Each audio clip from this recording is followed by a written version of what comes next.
के नेता जयराम ठाकुर ने सरकार पर फिजूल खर्ची और गारंटियों को जिम्मेदार ठहराते हुए कहा कि हिमाचल प्रदेश की जो मौजूदा आर्थिक स्थिति ठीक नहीं है, लेकिन सरकार इसे सुधारने के बजाय छुपाने में लगी हुई है और आम जनता पर सरकार का टैक्स का बोझ लाद रही है। वहीं जयराम ठाकुर ने कहा कि संजौली अवैध मस्जिद मामले की गंभीरता को समझते हुए सरकार को इसमें जल्द कार्रवाई करनी चाहिए, क्योंकि मामला अब जनभावनाओं से जुड़ गया है। हिमाचल प्रदेश में जो हालात बने हैं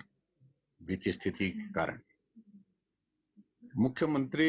बार बार इस सारी चीज को अलग तरह से दिखाने की कोशिश कर रहे हैं। हमने तो सिर्फ एक ही बात कही कि मुख्यमंत्री जी बहुत हो लिया, 20 महीने बीत गए आपके, आप इस सारी चीज के लिए दोषी कभी जयराम ठाकुर को और कभी दोषी जो है वो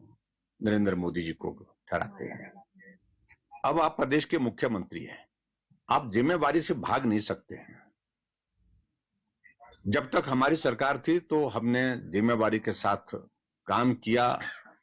समय पर सैलरी दी, समय पर पेंशन दी, जबकि कोविड जैसा एक इस तरह का बहुत बड़ा संकट पूरी दुनिया के सामने था, देश के सामने था और प्रदेश के सामने भी था, लेकिन समय पर सैलरी मिली, समय पर पेंशन मिली,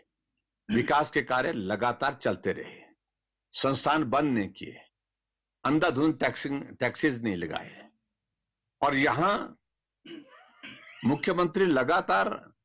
पहले दिन से शुरुआत किए हुए हैं। कभी संस्थान बंद करने का वो दौर जो चला था वो अभी तक समाप्त हुआ, 20 महीने बीत गए, 2 साल होने वाले हैं सरकार के। टैक्सेस के जो लगातार वैट की इंक्रीज के साथ उन्होंने शुरुआत की और उसके बाद लगातार, चाहे वो पानी का बिल है, चाहे वो बिजली का बिल है, आपने जो इंडस्ट्री सेक्टर में जो है वो एक बहुत बड़ी हाइक दे दी इसमें, इलेक्ट्रिसिटी के इसमें चार्जेस में, और उसके बारे में भी कोर्ट ने अपनी टिप्पणी की। और अभी भी आप लगातार ऐसी चीजें करते जा रहे हैं कि कहीं ना कहीं जाकर के वो कोर्ट में स्टक डाउन होती जा रही है। प्रदेश को आखिरकार 2 साल का जो कार्यकाल आपका पूरा होने जा रहा है हिमाचल प्रदेश में कांग्रेस पार्टी का, उसमें हासिल क्या हुआ? संस्थान बंद, विकास कार्य बंद और लोगों के ऊपर लगातार टैक्सेस का बोझ, यही हासिल हुआ है प्रदेश को। देखिए, मैं इस बात को लेकर बड़ा सीधा कह रहा हूं कि मंत्री ने जो पहली बार विधानसभा के अंदर कही बात वो हकीकत थी और अपनी पीड़ा को दर्शाया उनने,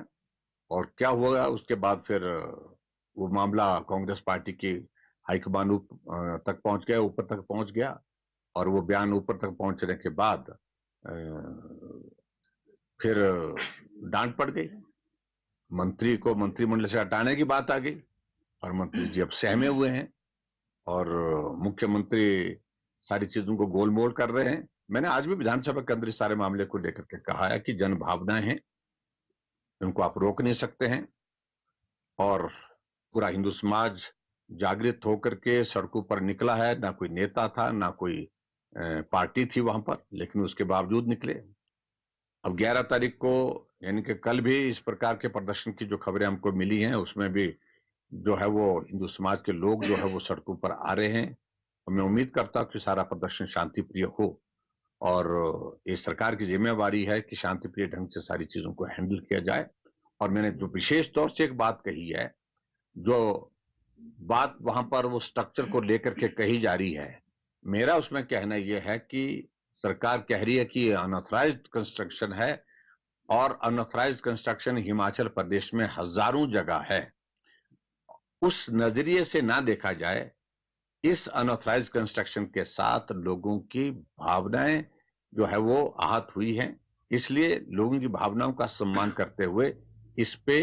अलग तरह से जल्दी में फैसला लेकर के कार्रवाई करें। अंतिम दिन है, लेकिन अंतिम दिन भी जो है वो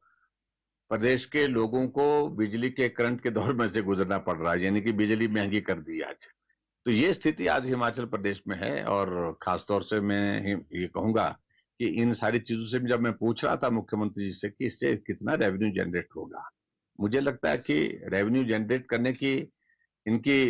ये सारा शोर ज्यादा है, लेकिन सही मायने में जो बहुत रिफॉर्म करने की जरूरत है, जो काम करने की जरूरत है, उस दिशा में काम नहीं कर रहे हैं और बहुत थोड़े पैसे से जो